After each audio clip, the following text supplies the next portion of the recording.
Fais pas genre. Une série sur le genre.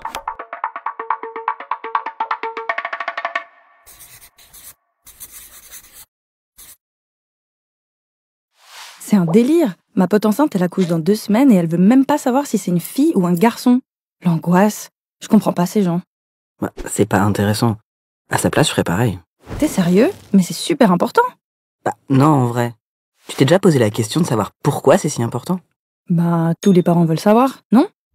Ils ont plus tendance à vouloir savoir. C'est pour eux une manière d'intégrer l'enfant entièrement, probablement. Et puis aussi, surtout, de se préparer dans le côté matériel. Quelle couleur on va faire la chambre, comment vont être les habits, est-ce qu'on les achète plutôt genrés, de tel sexe ou de tel autre.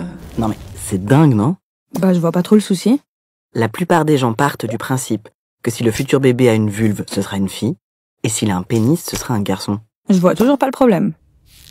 Un enfant qui bouge beaucoup, par exemple, dans le ventre, on va lui donner une caractéristique. Ah bah oui, forcément, c'est un garçon. Les filles prennent du temps pour naître parce qu'elles doivent se préparer, elles préparent leurs affaires, elles se font belles. On part du principe que l'enfant aura telle ou telle attitude, tel ou tel goût selon ses organes génitaux. Ces idées préconçues commencent dès le début de la vie. L'entourage de l'enfant à venir le pousse déjà dans une direction, dans une case homme ou femme. Et t'es en train de me dire que c'est pas ok? Oui, ça peut être extrêmement contraignant parce qu'on assigne des gens à des places, hommes ou femmes, et ça les oblige à se comporter de telle ou telle façon. Bah, c'est les trucs classiques un peu qu'on entend tout le temps. Genre, je sais pas, en tant que garçon, t'es censé faire du foot ou je sais pas, des trucs comme ça. Après, pas forcément de mes parents, mais voilà, que ce soit des amis ou des grands frères ou grandes sœurs d'amis, des trucs comme ça.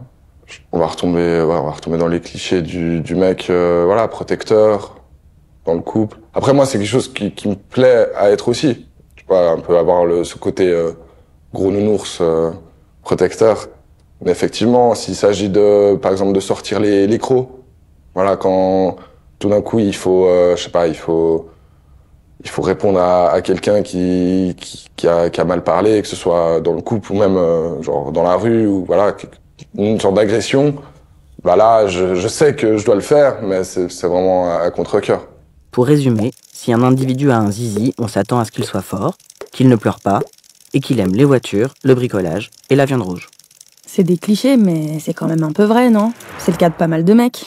C'est vrai parce que c'est ce qu'on nous a appris, mais c'est pas des comportements innés, guidés par, tu vois, ce qu'on a entre les jambes. Il faut faire la différence entre le sexe et le genre. Hein? Le sexe, ça renvoie à des éléments de biologie, des éléments du corps, par exemple les organes génitaux ou alors les hormones. Quand on parle de genre, on parle de marqueurs culturels de ce qui est considéré comme féminin ou masculin. C'est-à-dire les comportements, la façon de s'exprimer, les vêtements, les goûts d'une personne. Ces marqueurs permettent d'indiquer publiquement si on est une fille ou un garçon, si on est un homme ou une femme. C'est ça le genre. Donc t'es en train de me faire croire qu'un homme et une femme, c'est la même chose. Non, il y a des différences. Mais ce sont surtout des constructions sociales. Ça fait plusieurs fois que j'entends parler de construction sociale. C'est quoi ce truc? Quand on dit que quelque chose est socialement construit, ça veut dire qu'il y a eu tout un processus social par lequel les êtres humains ont fini par décider que la réalité de cette chose était comme ci ou comme ça. Tu connais la phrase de Simone de Beauvoir? On ne naît pas femme, on le devient. Et si on est vraiment précis, on ne naît pas homme non plus. Toutes ces choses que la société met sur des genres, je pense que ça peut blesser tout le monde.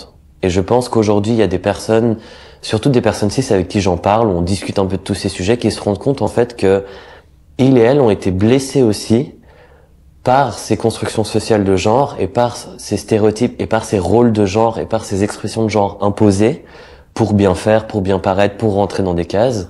Cette position de l'homme comme celui qui va devoir ramener la nourriture, ramener l'argent, c'est une injonction qui pèse sur les mecs.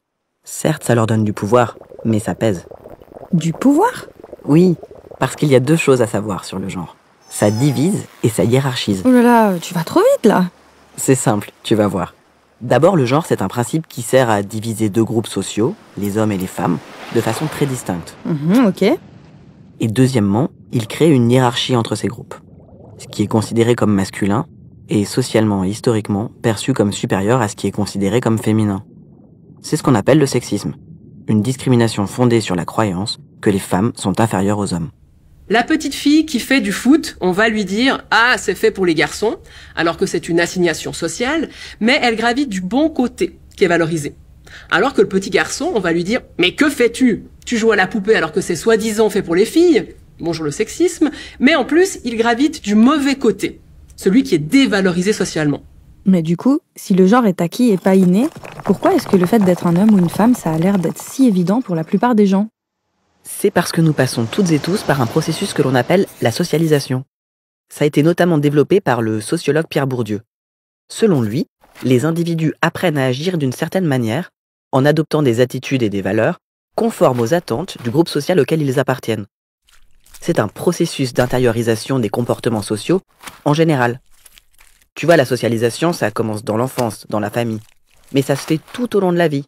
À l'école, quand on regarde les médias. T'aurais un exemple concret de ça ? La langue maternelle. Ça te paraît la chose la plus naturelle du monde. Mais un jour, t'as bien dû l'apprendre et tu t'en souviens même pas. Maintenant, ça va tout seul. Wow, c'est perché quand même. Oui, un peu. Mais c'est vraiment pas que de la théorie. Ça a des répercussions concrètes sur la vie quotidienne de tout le monde. Ces assignations sociales, elles ont un impact direct, parce qu'un message qu'on donne où les femmes, elles sont censées rester à la maison et les hommes sont censés travailler, on a quelque chose de très binaire où on assigne des personnes à des places, l'intérieur, l'extérieur. Donc on voit que le système même de genre a des effets directs sur les parcours de vie, sur notre système de société, sur la division du travail, de l'espace public, etc. On va penser que c'est tout à fait normal. Mais en fait, comme on l'a vu, les normes, c'est des constructions sociales. Et ça peut avoir des conséquences difficiles pour les personnes qui sortent de cette assignation. Par exemple ? Quand on attend d'une personne qu'elle se comporte selon des normes d'un genre qui ne lui correspond pas. Par exemple, Mo, qui était perçue comme une petite fille dans son enfance. C'était horrible à cause des vêtements. Et moi, j'aimais beaucoup jouer, du coup, au foot et ce genre de choses. Et en fait, avoir une jupe et des ballerines et ce genre de choses, c'est pas compatible. Et en plus, j'étais hyper mal à l'aise dedans. Mais je demandais à ma mère de les acheter parce que comme les autres filles de la classe avaient ça, et que je sentais déjà qu'il y avait un décalage, déjà je trouvais ça pas joli, et j'étais mal à l'aise, et pourtant je continuais à le faire parce que c'était hyper important pour moi de pas être rejeté. Le genre, on peut le vivre comme une réalité personnelle, une façon de se percevoir et de construire son identité, comme vient de l'expliquer Mo. Chaque personne va vivre son genre d'une manière unique. Mais le genre est surtout l'un des piliers de l'organisation de la société, qui sert à créer des catégories d'oppression. C'est comme la couleur de peau ou la classe sociale. Ton groupe d'appartenance va fortement influencer des aspects importants de ta vie. La façon dont tu vas ou pas trouver un logement, un emploi, ton niveau de revenu, ta sécurité au quotidien, ou encore ton accès aux soins médicaux. Ok, mais si cette façon de catégoriser, elle est injuste, pourquoi on continue d'utiliser le sexe pour diviser le monde en deux groupes ? C'est bien parce qu'il y a une volonté de maintenir des privilèges que c'est compliqué de rétablir l'équilibre. Et que c'est ce même système qui va produire des inégalités salariales, des violences domestiques. Du harcèlement de rue, des féminicides et tout un tas de violences sexistes. Oh ! Mais tout ça, ça peut changer. Ce qui est construit peut être déconstruit. Et faut commencer par là. Et ce qui va être normal à un moment donné ne l'est pas à un autre, et ce qui est normal ici n'est pas forcément ailleurs. Waouh, mon cerveau il est en pleine ébullition là. T'inquiète, on verra tout ça dans les prochains épisodes. Pour l'instant, ce qu'il faut retenir, c'est que le genre et le sexe, c'est pas pareil. Ouais, le genre c'est une construction sociale et le sexe c'est de la biologie. Oui. Cela dit, la binarité du sexe n'est pas si naturelle que ce que l'on croit. Quoi ? T'inquiète, je t'en parle après dans l'épisode 2.